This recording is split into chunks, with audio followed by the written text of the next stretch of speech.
So from past few weeks and months, I was receiving many messages on my Instagram regarding my college that what is the fee structure, academics कैसी है, bond है कि नहीं है, and hidden charges है या नहीं. I replied to many of your messages, but messages इतने ज़्यादा थे कि it was not possible to reply individually. So I decided to better make a video on it regarding everything which you want to ask me and which you want to know. So I had tried to cover all your queries in 2 parts. So here goes the first part. और सबसे पहले part में सबसे पहला important question जो बच्चों के दिमाग में सबसे पहले आता है कि एकेडमिक्स कैसी है. So talking about academics is good. यहाँ पे जो क्लासेस है वो एक वीक में 6 दिन लगती है. टाइमिंग 8:30 से 4:30 होता है, जिसके बीच में 1.5 से 2 घंटे का लंच ब्रेक मिलता है. इसके अलावा बात करें तो जो भी सिलेबस है वो प्री प्रोफेशनल यूनिवर्सिटी के पहले कंप्लीट करा दिया जाता है. अगर तुम्हें या फिर मेजॉरिटी ऑफ स्टूडेंट्स को किसी टॉपिक में डाउट है तो उसके रिमेडियल क्लासेस भी लगते हैं. बाकी तुम्हें पढ़ना खुद भी पड़ेगा और डिसिप्लिन तो तुम्हें खुद रखना ही पड़ेगा ताकि तुम्हारी एकेडमिक्स ओवरऑल अच्छी रहे. So the second things which comes to most of the students mind is कि फ़ीस स्ट्रक्चर क्या है. तो इधर 2 साल से फ़ीस स्ट्रक्चर में थोड़ा सा इंक्रीमेंट हुआ है एंड ये जो 2025 एंड 26 का करिकुलम का फ़ीस स्ट्रक्चर वो मैंने अपलोड कर दिया है. आप इसका स्क्रीनशॉट ले सकते हैं और आप इसे अच्छे से देख सकते हैं.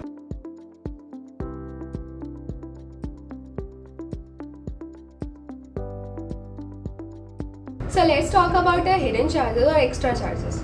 तो सबसे पहली बात तो जो सबसे पहला चीज़ आता है कि एग्जामिनेशन के लिए कोई एक्स्ट्रा फ़ी देने पड़ेगी, तो नहीं. यहाँ पे इस कॉलेज में एग्जामिनेशन का देने के लिए कोई एक्स्ट्रा फीस या फिर हिडन चार्जेस नहीं है. इसके अलावा हाँ, एप्रन के लिए चार्जेस हैं, जैसे 700 या 800 अप्रॉक्स लगता है. अभी का रेट मुझे आइडिया नहीं है.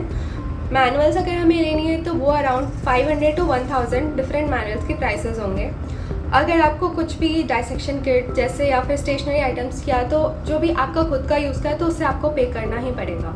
अगर आप किसी स्पोर्ट्स जैसे हमारे यहाँ न्यू स्पोर्ट्स है जो कि सिर्फ SMSR वालों के लिए है, कैटलिस्ट, तो उसके आपको रजिस्ट्रेशन के लिए आपको पे करना पड़ेगा. Now let's talk about the patient load. तो गवर्नमेंट के कंपैरिजन में ऑब्वियसली प्राइवेट कॉलेज में जो पेशेंट लोड है वो कम होते हैं, बट यहाँ का patient load is quite fair because अभी एक शारदा केयर हेल्थ सिटी भी खुली है तो उसमें भी काफ़ी ज़्यादा पेशेंट्स के फ्लो होते हैं. तो patient flow is quite fair.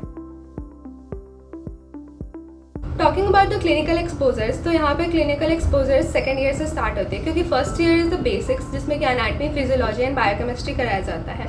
Second year से हमारी पोस्टिंग की शेड्यूल लगने लगती है जो कि 10:30 से अप्रॉक्स 1:30 बजे तक होती है. Second year, third year, fourth year सारे क्लिनिकल सब्जेक्ट्स की पोस्टिंग सेकेंड ईयर से ही स्टार्ट हो जाती है.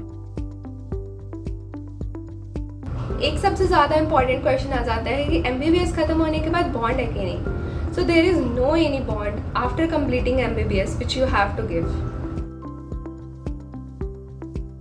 So the next question is about the scholarship. So currently the SMSR is not offering any scholarships. So examination की बात करें तो the pre-professional university and the professional university examinations are conducted in the college itself. इसके लिए आपको कहीं और जाने की ज़रूरत नहीं है, ना कोई एग्जामिनेशन फी है. आपको अपने ही बिल्डिंग में SMSR के बिल्डिंग में एग्जामिनेशन देना. So rest of the queries I will try to cover in the second part. इसके अलावा अगर आपको कोई भी डाउट्स है या फिर कोई भी आपको क्वेश्चंस है तो आप उसको कमेंट बॉक्स में डाल सकते हैं. I will try to cover all those. And बाकी share this video as much as possible जिसको भी ज़्यादा ज़रूरत है. And subscribe to my channel. Thank you.